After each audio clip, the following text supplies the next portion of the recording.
Our speaker tonight, we're going to let her go first so she doesn't have to sit through our boring business meeting, which won't be boring. You need to stay. Some of you all know Maria Moloson. She was really, really helpful with our voter registration team and helping us coordinate with the League of Women Voters when we did that. And she is our presenter tonight on the Electoral College. Maria is an attorney and she's currently co-president of the Oakland area League of Women Voters. And I think that this is a topic we keep bringing up, and we all know we need to understand it better. And we all need to understand, what are we looking at going forward? Because it's really not working for us when, you can, not this past election cycle, but the one before 2016, have somebody win the popular vote by quite a substantial margin and not be the president of our United States. I'm here on behalf of League of Women Voters, Oakland area. And I always like to start my presentation with just sharing with people what is the mission statement of the League of Women Voters.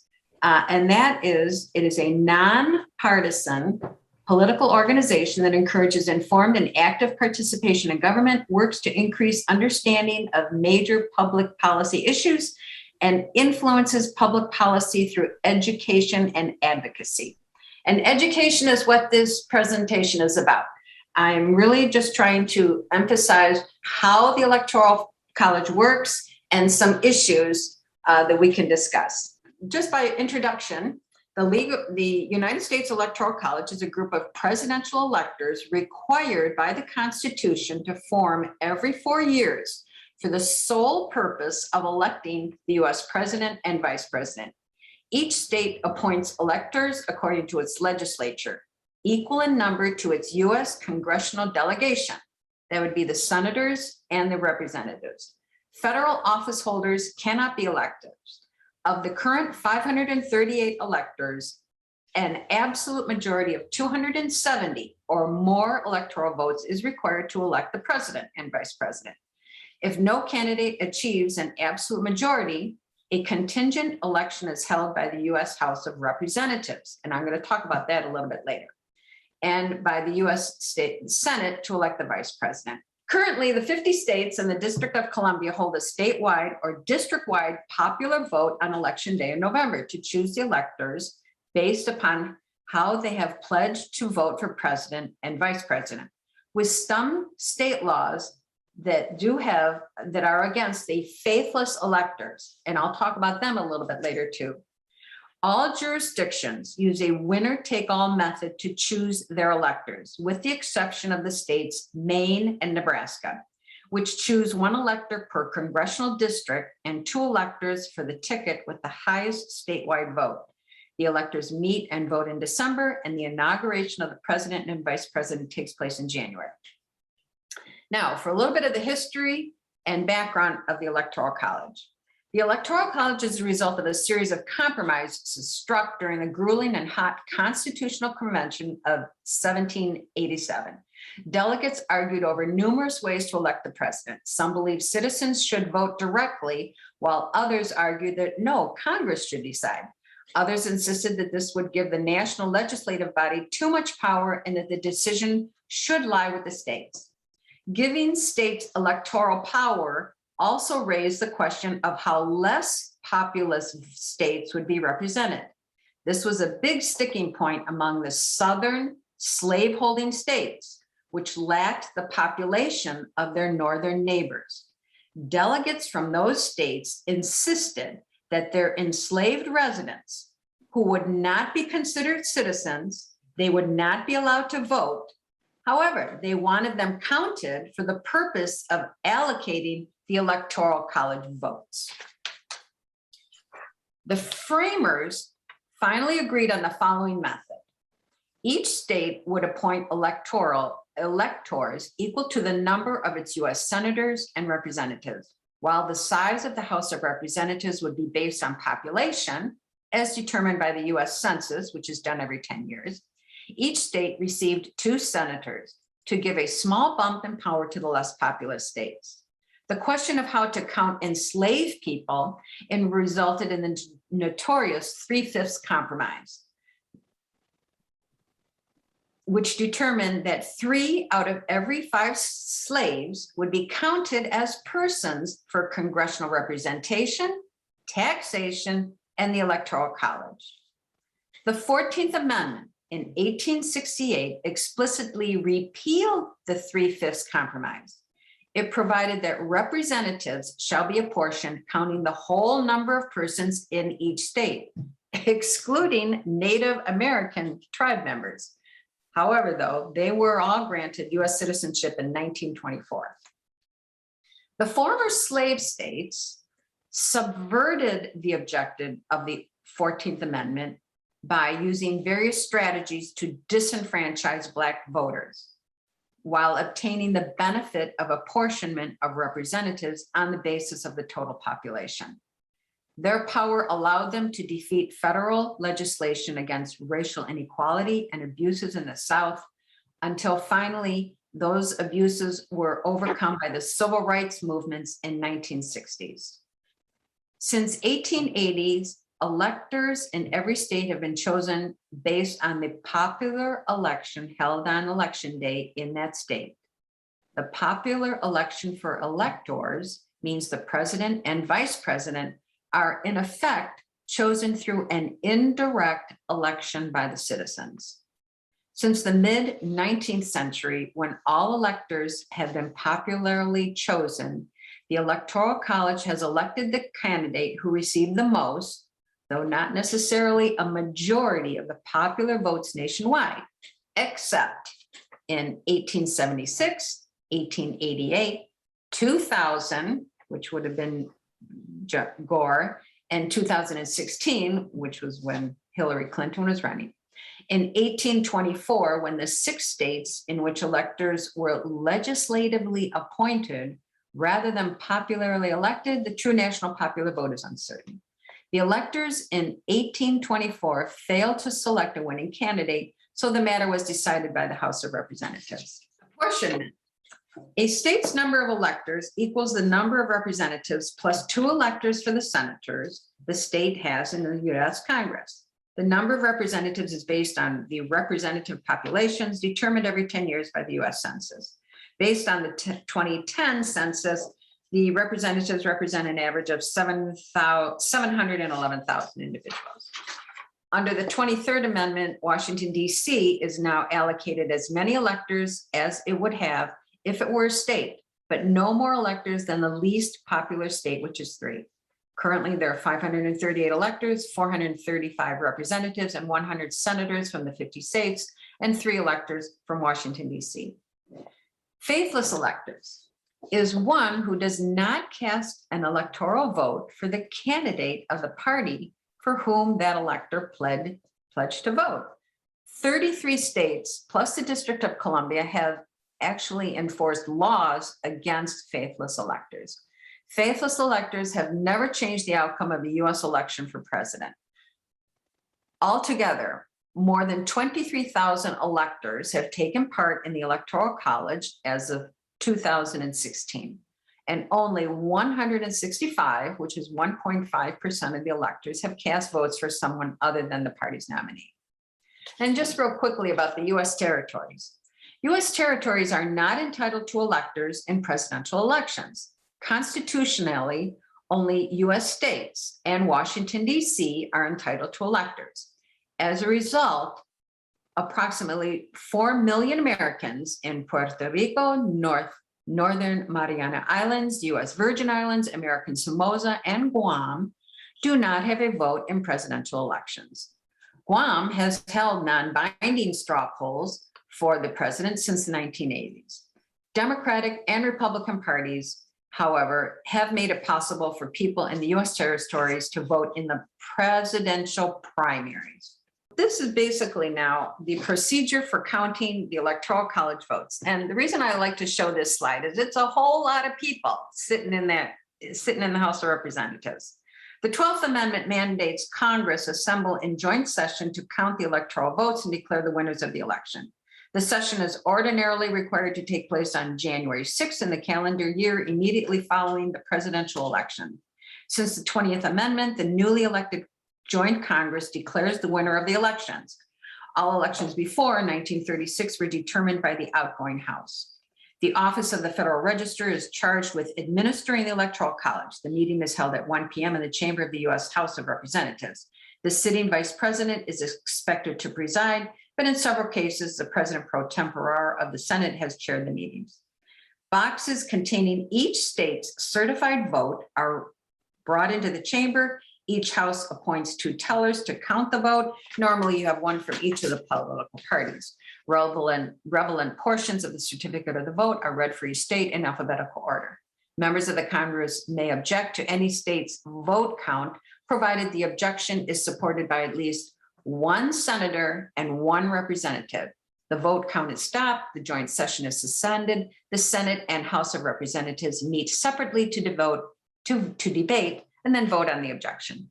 A state's certificate of vote can be rejected only if both houses of Congress vote to accept the objection via a simple majority, meaning the votes from the state in question are not counted. If there are no objections or all objections are overruled, the presiding officer simply includes the state's votes as declared by the certificate of vote in the official tally. Right. After the certificates from all states are read and the respective votes are counted, the presiding officer simply announces the final state of the vote. This announcement concludes the joint session and formalizes the recognition of the president-elect and the vice president-elect. The final tally is printed in the Senate and the House journals. Now, that's how things usually went up until January 6th of 2021. On January 6th, 2021 at 1 p.m., a joint session of Congress began with the reading results of each state, one at a time in alphabetical order. The results of Alabama and Alaska were read without objection. The results of Arizona were objected to by U.S. Representative Paul Gosar of Arizona and U.S. Senator Ted Cruz of Texas. Because of the objection, the joint session adjourned at 1:15 p.m. to allow each chamber to debate and vote on the objection. During the debate of Arizona's votes, a mob of over 20,000 people forced its way into the U.S. Capitol at approximately 2:15, disrupting the proceedings. Members of the House of Representatives and the Senate were evacuated from the Capitol chambers. Congress was placed under lockdown. The District of Columbia National Guard, as well as the National Guard and state police of neighboring states of Virginia and Maryland, were activated and brought to the Capitol. At approximately 5:40 p.m., the Sergeant at Arms announced that the Capitol building had been secured. Congress then reconvened at 8 p.m. The debates resumed regarding the objection to the Arizona electoral votes. The Senate then voted to reject the objection by 6-93 at 10 p.m. and was followed by the House rejection of the objection by 121-303 votes at 11 p.m. The joint session resumed again shortly thereafter. The state counts proceeded until Pennsylvania's electoral vote counted was objected to by U.S. Representative Scott Perry of Pennsylvania and Senator Josh Hawley of Missouri. The joint session was again adjourned at 12 midnight. The Senate rejected the objection by a vote of 7-92. The House rejected the objection at 3 a.m. The joint session resumed again with the tallying of the results. At exactly 3:33 a.m., the electoral votes of Vermont were counted, putting the Biden-Harris ticket over the 270 Electoral College votes needed to secure the presidency and vice presidency.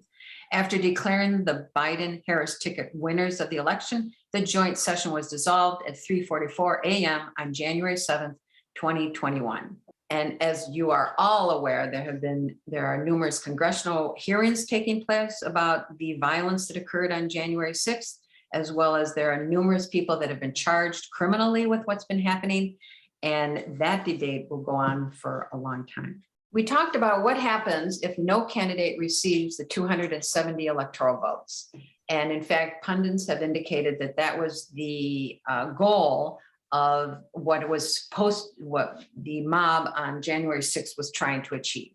And this is what would happen If no candidate for president receives an absolute majority of the electoral votes, then the 12th Amendment requires the House of Representatives to go into session immediately to choose a president.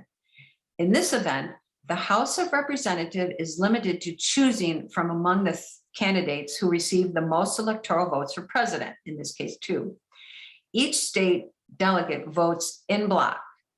And what that means is every state gets just 1 vote. The District of Columbia does not get to vote.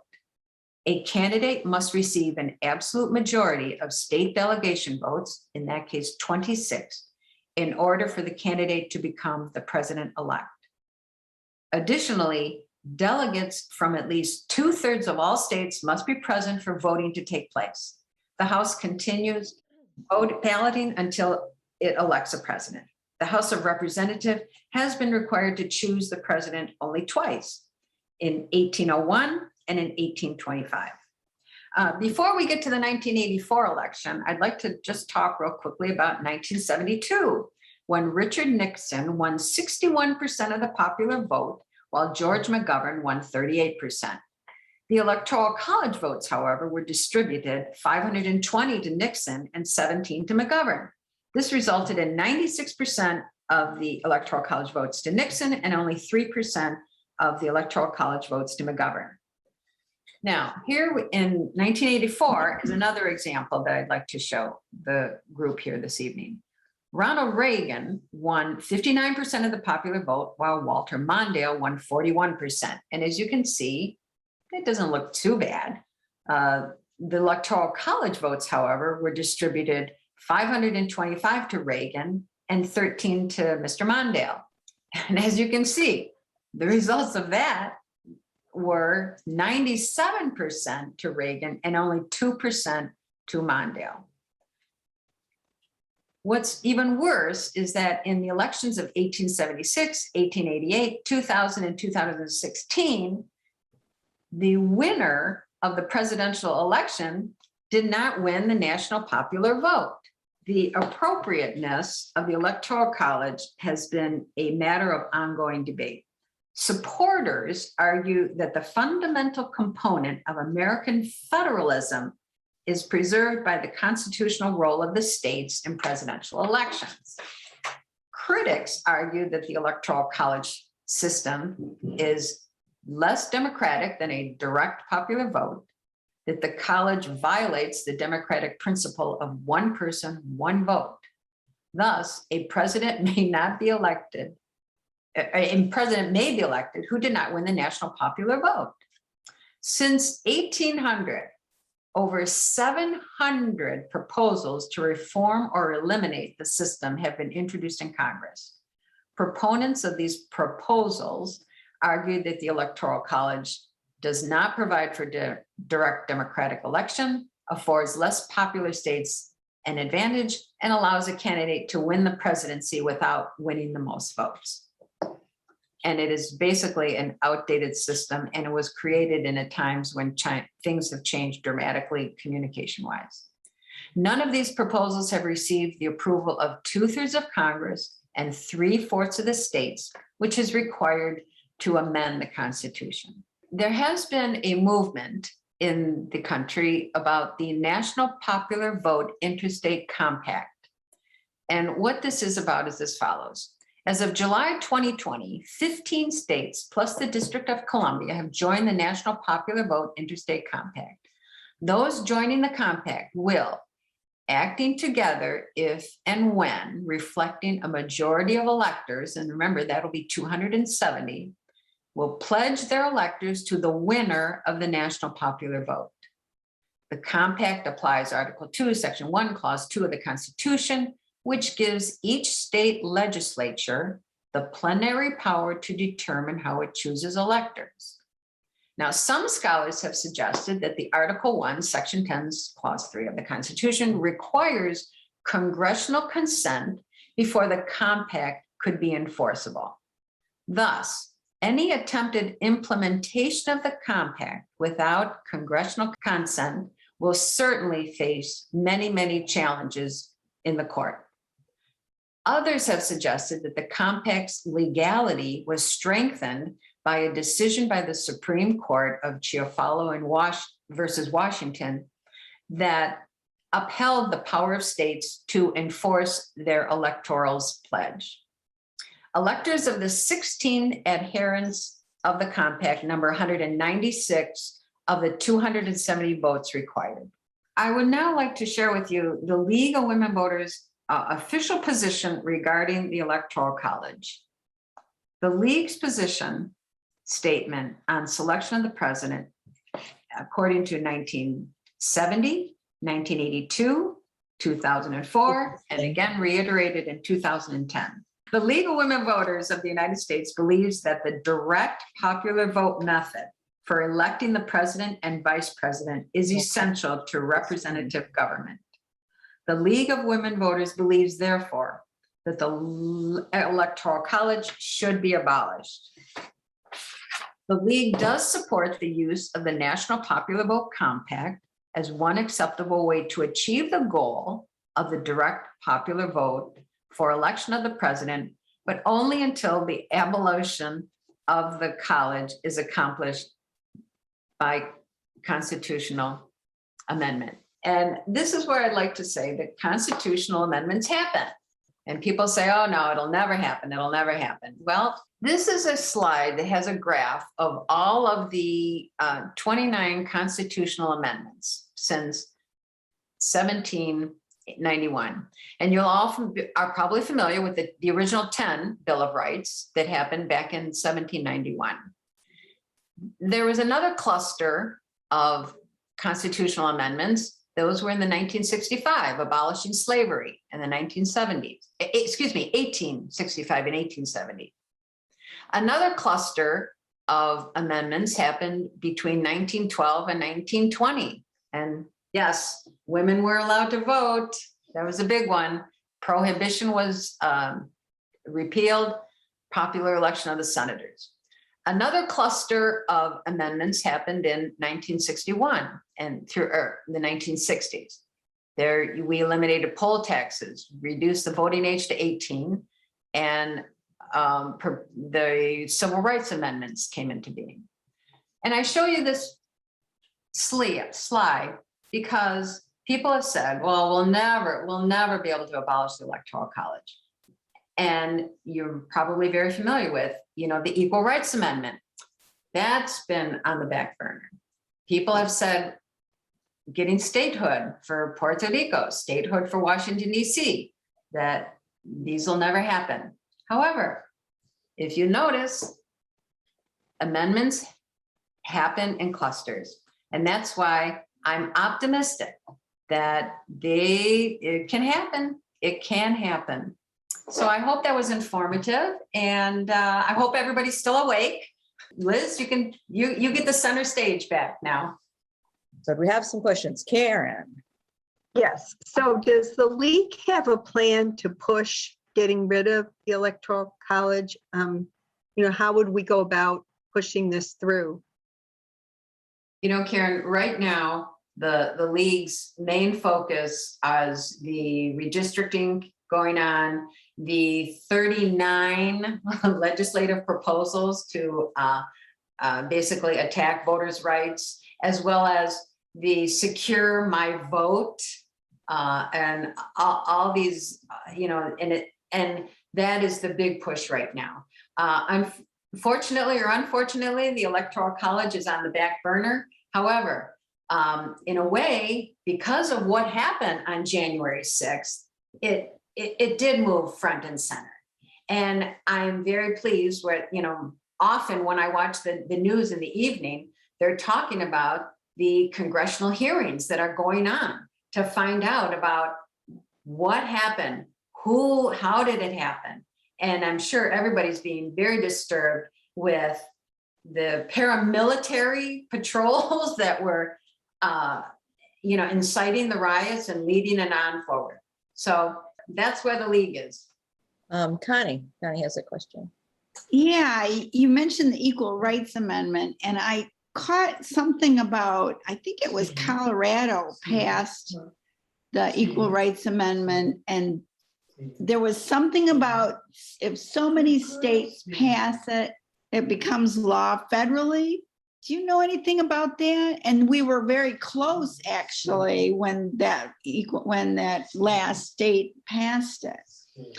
Do you know about that? I just know that, basically to get a constitutional amendment passed, you need, let's see, I think it's 2/3 of the Congress and 3/4 of the states. And I know the ERA was really close in 1970. It was really close. And in fact, I think everybody was saying, okay, it's a done deal. It's a done deal.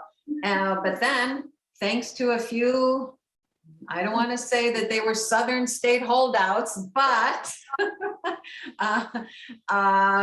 and again, it hasn't gotten traction. Colleen is sharing. You want to share your comment, Colleen? I remember reading a couple years ago, I think for some reason, I want to say the number we needed was 37 and we only got 35. We're like 2 states. Yeah, it was like we're really close. We were so close because I honestly, until I heard that a couple years ago, I didn't even know it hadn't passed.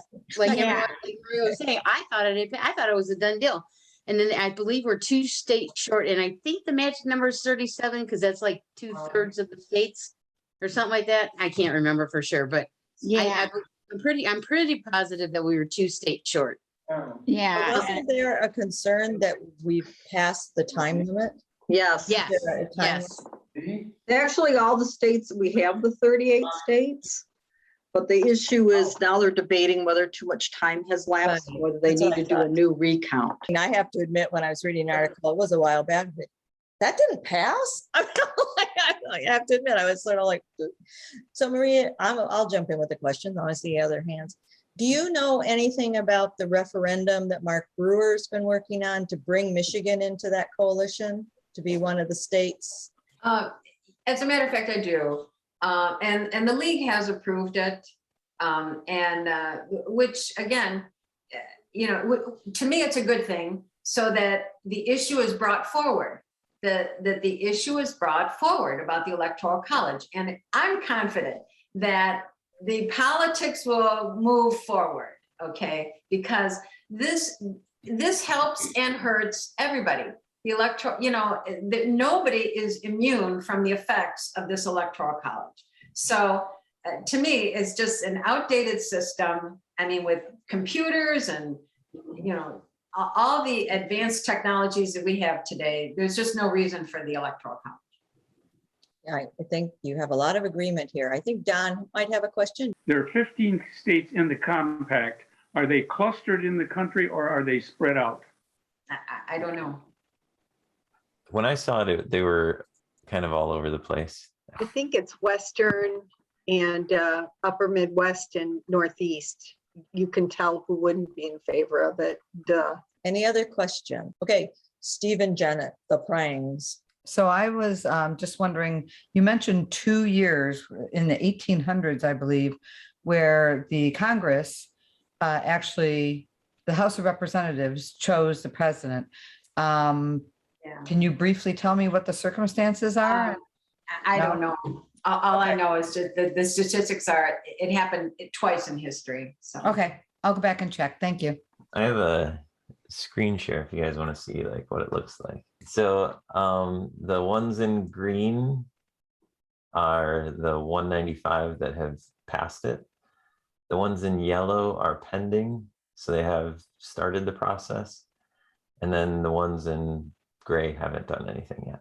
And then this is the threshold where it would trip. Does that need to be started in the state legislatures of each state? I would guess so. I have pretty pictures for you.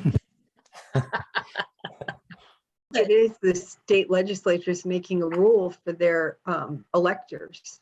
So it would be. But the isn't, I state thought what legislature. Mark was proposing is a referendum, which means it would go to the voters. I need Be to go, one way of doing it. I need to go read more. Yeah. So there may be multiple directions to attack the problem, because with our current legislature in the state, that's not probably going to be considered. They would still like to be able to throw it out and choose their own electors. So, but hopefully that will change with redistricting, right? Fingers crossed, thumbs up. Does Yeah, I anybody mean- else have a question? So thank you. That was a lot of history that we all think we understand it. And there was a lot of information there that were things I certainly didn't remember or never learned. I would really like to thank everybody for the time this evening. And I really want to compliment this group because I know you are really looking at issues, you're doing things about issues, and congratulations on all that money that you raised. Good job. We have a wonderful group. They are amazing. I'll brag on them. Indivisible National, this was the fourth time they've offered a donation match, and our group has stepped up and we have gotten the full matching funds every single time. Good job. Good job. So it's especially moving into 2022, it's going to buy a lot of postcards and help us with a lot of get out the vote efforts, hopefully, because that's going to be our big goal, is just to get as many people to the polls as possible. And I think that's where a lot of the funds will go. And listen, I want to thank everybody. And I've seen a lot of familiar faces. Missy, I see you, Karen, and thank you very much. And Thank you, Maria. I hope to be chatting again. Yes, I hope so too. I've enjoyed all our conversations leading. Okay, you know, we have a lot of other presentations that the league wants to share with you. So All right. I think it's a I'll keep you plan. posted. Okay, thank you. Thank you so much. Thank you.